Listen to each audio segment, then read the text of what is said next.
In this video I'm going to explain you how to use the Rainbow VST plugin. Let's start with the installation. When you run the setup, the program by default tries to install itself into your VST plugins directory. That's the directory your DAW looks for plugins. After the installation is done, you can immediately launch the program. Rainbow consists of a VST plugin and a standalone version. By clicking this button, you run the standalone version. You can also find the standalone version in your Start menu. The main purpose of Rainbow is to be used as a VST plugin. So let's see how you can do that with FL Studio. I'm going to start up FL Studio. We're going to go to Options, Manage Plugins, and we're going to scan for plugins. Because we used the default VST plugin directory, FL Studio will be able to find the plugin over here. You can see that it hasn't been able to determine whether it's an effect or a synth. So we need to do that manually. If you don't do that, FL Studio is probably gonna assume that it's an effect, and once you drag the plugin onto the panel, it will end up on the mixer instead of on the channel rack. We're also gonna add it to a category.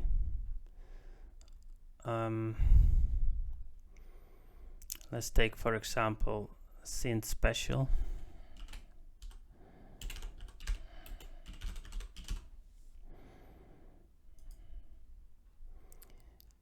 Now we'll be able to find Rainbow over here.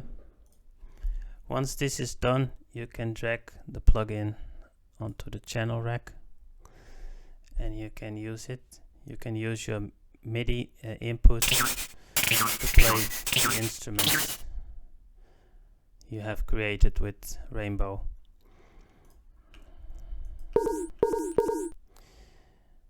You can also create a melody.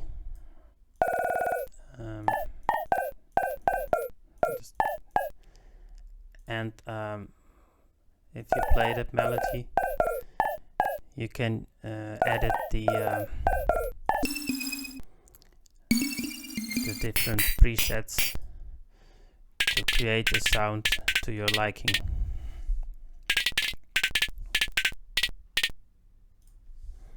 Now let's take a look at the different options you have for creating sounds. First, we have the preset section.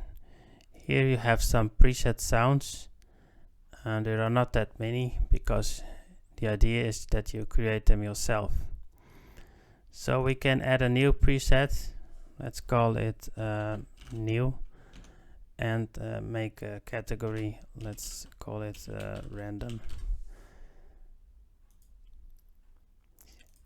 Now we have this new section of presets called random with the preset called new.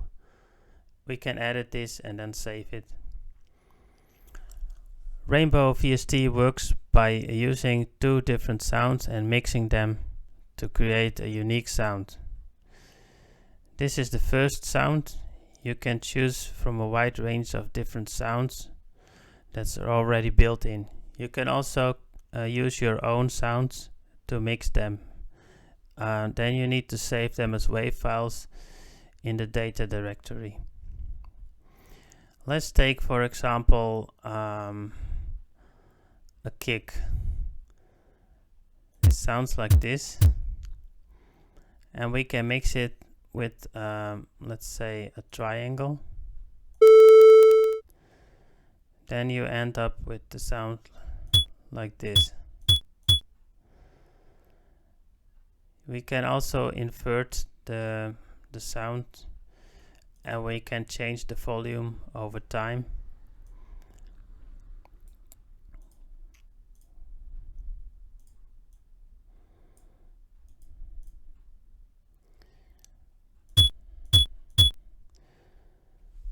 If we take a different sound that's a bit longer, let's take for example a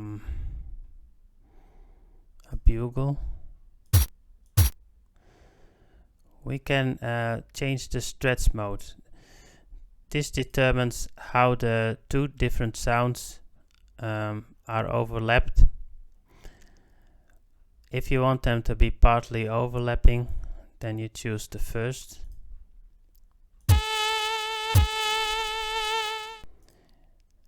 We can also repeat the smallest. You can see that the kick's now repeated many times to fit to the length of the bugle sound. You can also stretch to the largest. You can hear that the kick has been stretched a lot. And finally we can shrink to the smallest. You can see that changing this value creates a lot of different sounds already. Then we also have the option to change the mode the sounds are mixed. At the moment we're using the same weights for both sounds, but we can also make one fade in and one fade out.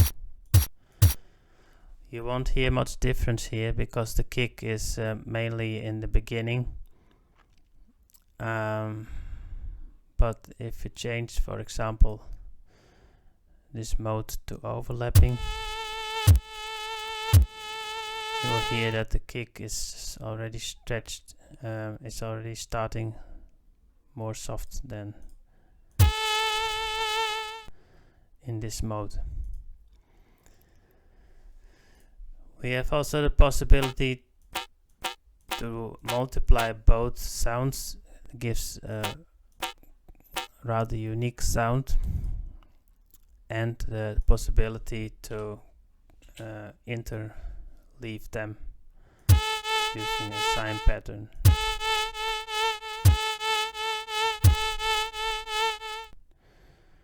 Finally, we can change the duration. We can make it slower or faster. And the repeating part is especially for MIDI. As soon as you keep the key pressed, a certain part of the sound can be repeated.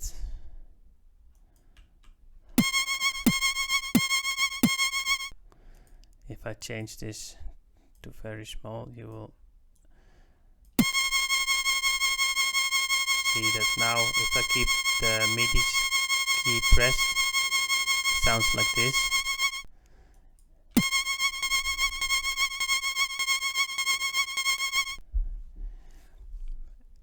So that determines how much of the sound is actually repeated once you don't release the key.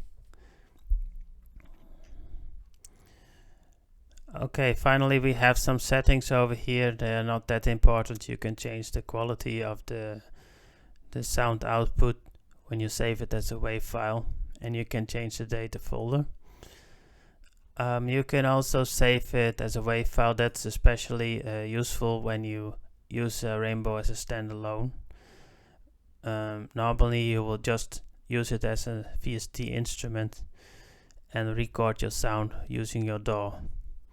The play button is also specially used for the standalone version, because in the VST plugin you can just use your MIDI keyboard to play the sound.